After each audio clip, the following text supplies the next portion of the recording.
Introducing Scott Ritter's YouTube channel, a platform dedicated to discussing the Russian-Ukrainian conflict. Scott Ritter, an expert in international relations, provides in-depth analysis and commentary on the ongoing war between Russia and Ukraine. With his extensive knowledge and first-hand experience, Scott Ritter offers unique insights into the historical background, geopolitical complexities, and humanitarian aspects of the conflict. Join his channel to gain a comprehensive understanding of the crisis, including its impact on regional stability and global politics. Through well-researched and balanced content, Scott Ritter's latest update on NATO expansion is now Finland's in. I think that was announced officially today. Over the last 2 days, there's been reports, Stoltenberg talking about a session, all of that. Finland shares a border with Russia. Sweden and Finland have been part of this months-long debate with Turkey, especially standing in the middle of Sweden in NATO for a bit, still kind of holding tight a bit there, but with seems like some opening for Sweden. But Finland, there was never really any issue. It was just a matter of time. Russia, of course, has objected to this, as they've objected to NATO expansion since the beginning for many, many years, well before the special military operation. And predictably, NATO and the United States have acted like this is just par for the course. This is just how you normally react to Russian aggression. What's your take on the accession of Finland into NATO, its new membership? Where are we going here? It doesn't seem good. Doesn't seem like good places when it comes to a bigger NATO. Well, first of all, we need to understand that this is the most recent expansion of the not 1 inch eastward policy that was adopted by NATO back when the Cold War ended. Guarantees given to Mikhail Gorbachev that NATO had no desire to move eastward. That Russia, the Soviet Union, didn't need to fear this, and now here we are. Over 2 decades later, and 3 decades, and we have NATO all the way up to the Russian border. The Baltic states are part of NATO. Ukraine wanted to be part of NATO. That's why the Russians are fighting this war right now. And then there's Finland and Sweden, two longtime neutral parties. They have, especially the Swedes, trained in an interoperable fashion with the West, but they weren't part of the alliance, and they didn't have a need to be part of the alliance, and Russia didn't view them as part of the alliance, and therefore Russian military capabilities along the Finnish border were the minimum necessary to safeguard St. Petersburg, the Kaliningrad enclave, and things of that nature. Now Finland has joined NATO, and Vladimir Putin has said that you're a sovereign state, you can do what you want, but this changes everything. We no longer view you as a neutral entity. You're not a neutral party. You're now a hostile nation, an unfriendly nation. You're joining an alliance that is engaged in trying to achieve the strategic defeat of Russia, which, if you think about it, means you're trying to kill yourself, because Russia has nuclear weapons, which will be released if the existential survival of Russia is ever put at risk. And the idea that NATO can somehow empower Ukraine to recapture Crimea, recapture Kherson, Zaporizhia, ignores the fact that Russia views these territories as part of Russia, constitutionally speaking. Referendum have been passed, votes have been made, and they've been absorbed in. So anybody who says, no, we support a Ukrainian counteroffensive, we support the drive to the Azov Sea, we want to split this, that, the other, you do understand that you're supporting a death penalty for the world, because Russia cannot allow itself to be defeated, and they will use nuclear weapons to prevent that kind of defeat. So if NATO is facilitating Ukrainian military action of a significant scope and scale to threaten the survival of Russia, then Russia has a duty and responsibility to view NATO as a potentially hostile state. So Finland has now joined an alliance that is openly hostile to Russia. So what they've done now is they have presented themselves as a threat to Russia, and Russia's responding in kind. Part of this expansion that Russia undertook to 1.5 million men from their pre special military operations strength of around 900,000, 70,000 of those are an army corps that's been created in Karelia to protect St. Petersburg from the Finnish threat or NATO threat, but also threaten Helsinki, threaten some of the most strategically important territory in Finland. And Finland doesn't have an army capable of withstanding this. But Finland's going to have to spend a lot of money to re-up their thing. There's now an 810 mile border. Now, people will say, well, that puts Russia at a disadvantage. I'd say, well, no, it actually puts the nation that only has 18,000 regular troops at a disadvantage. And Finland's economy, like all other economies, took a hit from the pandemic, and it takes a hit from Russian energy and the inability to freely access this energy. Where are they going to get the money to do this tremendous military buildup? Are they going to turn their nation into a barracks for NATO? People tend to forget the history of Finland here. 1939, they fought a winter war against the Russians. They lost that in March of 1940 when the Russians broke through the Mannerheim line and confronted the Finns with strategic defeat. They then joined the side of Nazi Germany in 1941, participated in the siege of Leningrad, which killed over 1 million Russians. By the time the siege was lifted, and the Soviets were counterattacking, the Finns wisely opted for peace. They turned on their German ostensible allies, but rather than punishing Finland with an occupation and things of that nature, what Russia said is, you get to live, but you can't be a member of a foreign alliance in perpetuity. That means forever.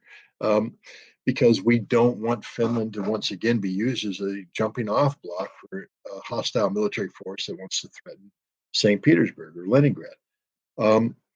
With the fall of the Soviet Union, Finland was able to opt out of that in perpetuity standpoint, but they still ostensibly remain neutral. But now they join NATO. Now they have to secure that border.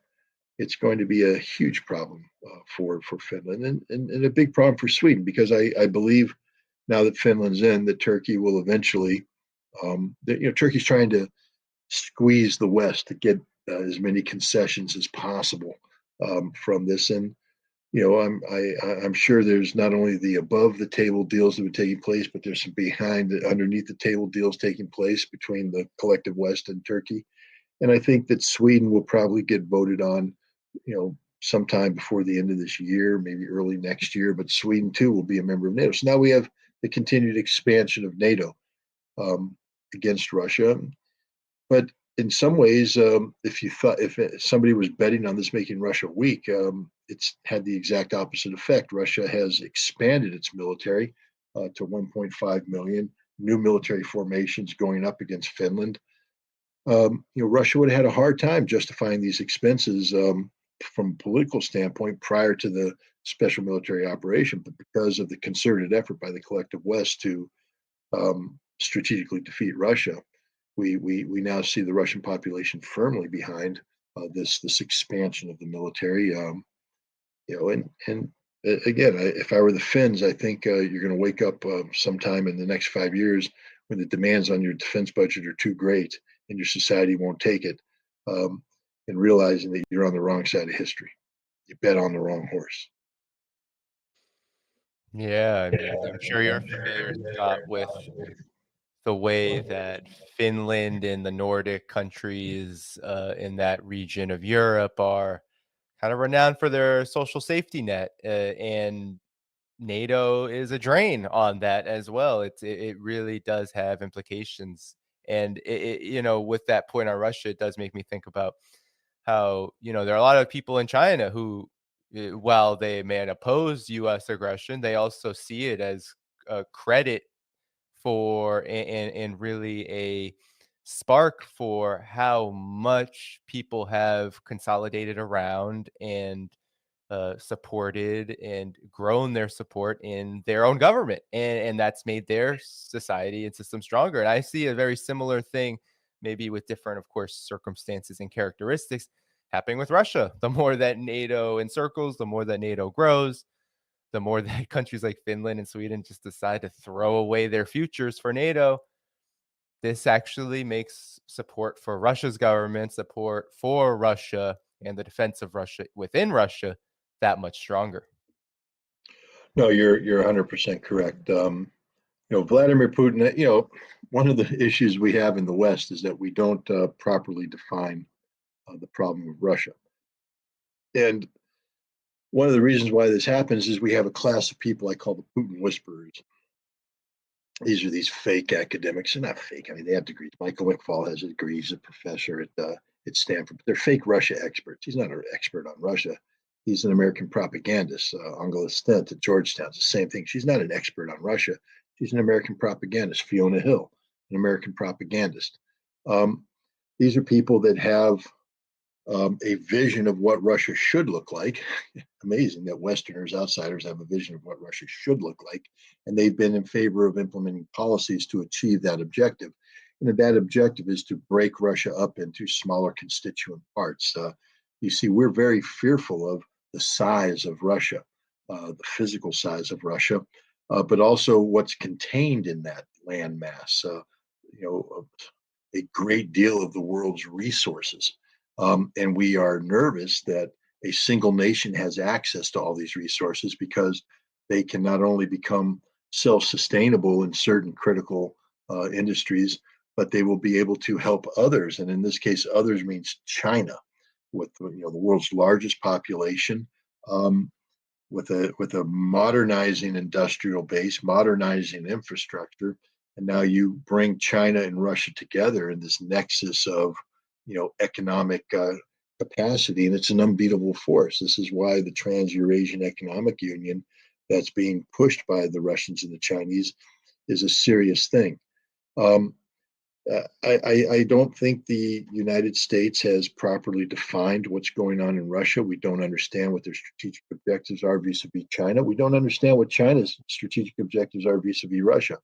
Take a look at Vladimir Putin's meeting with Joe Biden in June of 2021. When Joe Biden came out of that without prompting, he turned to the media and said, I think Putin should not get close to China. That's a bad thing. That China has ill intent towards them, etc. The president was totally out of touch because you see Vladimir Putin and Xi Jinping have had great relations for a long time, friendly relations. I mean, like friends, real friends. These are guys that meet each other for their birthdays. They socialize. They make pancakes together. They make they cook. They have a really good relationship. And how insulting is it then for the United States president to say, I have to educate Putin on China? I'm pretty sure Putin knows more about China than you do, Mr. Biden. I think he's understands the relationship. Putin gave a speech even in the aftermath of the recent visit by Xi Jinping. Putin gave a speech where he said, we have our history with China. I mean, he's not pretending that everything has been roses with China. We had our history, he said. We have our problems, but we are in a situation where we don't have any other choice. And this isn't a bad choice. It's not as though we have to hold our nose on this. This isn't a bad choice. This is a good choice. It requires some changes on our part, but the West has compelled us to make these changes. So we are going to make these changes. And now we have this relationship that is stronger than any alliance. And I know a lot of people in the West roll their eyes when they hear, it's just Russian propaganda. Well, if you take a look at the NATO Charter, for instance, people like to talk about the strength of the NATO Charter. But the NATO Charter is far more restrictive than it is expansive, meaning that once you join NATO, a lot of controls come down on you because it's a negotiated agreement on a consensus basis. It means you've subordinated a lot of your sovereignty to the totality of an alliance that in some instances is deeply divided. Now we take Russia, China. There's no treaty. None whatsoever. So when people say, well, what are the limitations on it? There are no limitations. They can go anywhere they want it to go, or nothing can happen. And it doesn't change the impact. They still are friendly nations. This allows for a very pragmatic approach. To give you an example of this pragmatism, recently, Russia had signed some concessions with Vietnam, the Republic of Vietnam, for oil exploration in the vicinity of the South China Sea in waters that are contested with China. And Russia has been, actively drilling. They have their rigs there. They're drilling it for joint exploitation. And recently, a Chinese naval vessel came and sailed through there, and one of their, an act of intimidation, I guess, against the Vietnamese. There were people, they were shouting, because this happened right after Xi Jinping returned back to China. And people were shouting, saying, oh, look, this is proof that China doesn't take Russia seriously. This is garbage relationship. They lied. There's tensions there. And I asked a senior Russian official about this, a former diplomat who, old China hand, Maria Zakharova's father, by the way, used to be a diplomat in Beijing for many years.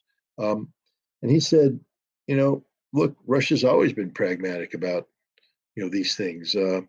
Russia's not taking sides. Russia is doing what it does and will continue to do that. And in some instances, this may cause problems with the Chinese, but the nature of the relationship between Russia and China is that because there is no treaty constraints or treaty that defines things, Russia can be pragmatic about what's going on in these oil fields, but still reach out to the Chinese about gas deals and other deals to bring in Belts and Roads Initiative, to ask Xi Jinping to make a phone call on behalf of a potential peace. Why? Because there are no limitations to this relationship. This relationship can go in any direction whatsoever.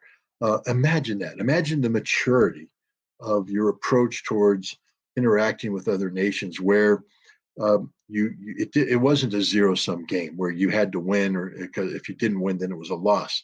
What if you actually just sat down and respected everything and treated each thing separately?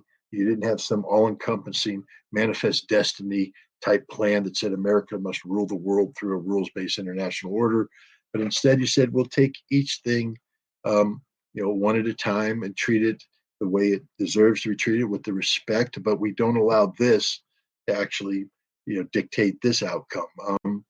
Where would we be today if that was the approach we took? I would hasten to believe that we would be far more deeply entrenched in the Middle East, because nations would want us to be there. But when we decide that our task is to illegally occupy a third of Syria to steal oil to finance a terrorist organization that fights against an ostensible NATO ally, think of what I just said there, the complexity of that. Then, because that's what we do. That's what America does. But had we not done this, where could we be? We could be in there, a player, still able to ask our friends to manipulate the oil market to our economic benefit, because we're friends, we're friendly. There's no reason to fear us. But now nobody saw. I mean, Mohammed bin Salman just came out and said, I don't care what Joe Biden thinks about me anymore. I'm done with him. I'm done with American opinion. Saudi Arabia has divorced itself from the United States orbit. And, this is a game-changing event. Yeah, the world is certainly changing, and NATO expansion is definitely at the heart of it. And the expansion of this chaos and destruction that you speak of, the way the U.S. relates to the world, is helping to lay a foundation for this. And it, as you said, I think it goes hand in hand. It's like it's not a bad option for Russia, China, Saudi Arabia, for much of the Arab world, much of the African continent. It's not a bad option to come together and try to figure out something else, and not least because, well, the other option is actively harming you every step of the way. But I Not just wanted to, militarily, but economically. I don't know. Did you see what Marco Rubio said the other day? right? I think it was something about he was admitting fear of this development, I believe, right? Yeah, he basically said, because Brazil sat down with China and said, we're done with the dollar. We're going to do business in the yuan. And he's like, oh my God, the fourth largest economy. I mean, the largest economy in the southern hemisphere is decoupling from the dollar. We won't be able to sanction them anymore. We won't be able to exert our influence on them. They're going to function as a sovereign nation, and this is a terrible thing. Imagine. I mean, at least he was honest. I have to give him, Yep.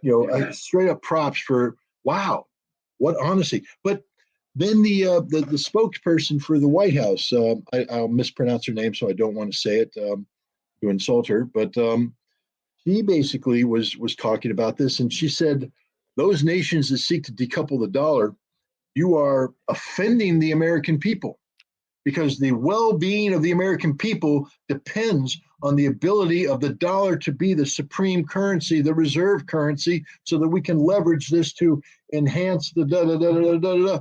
And she doesn't even listen to what she's saying. She's basically saying that if a nation decides that they don't want to do business with the dollar, that that America will be compelled to intervene, because we have to have you do business with the dollar, because otherwise you're harming the economy of America, and that's an insult to the American people. The arrogance and the hubris. Look, I don't want the dollar to collapse.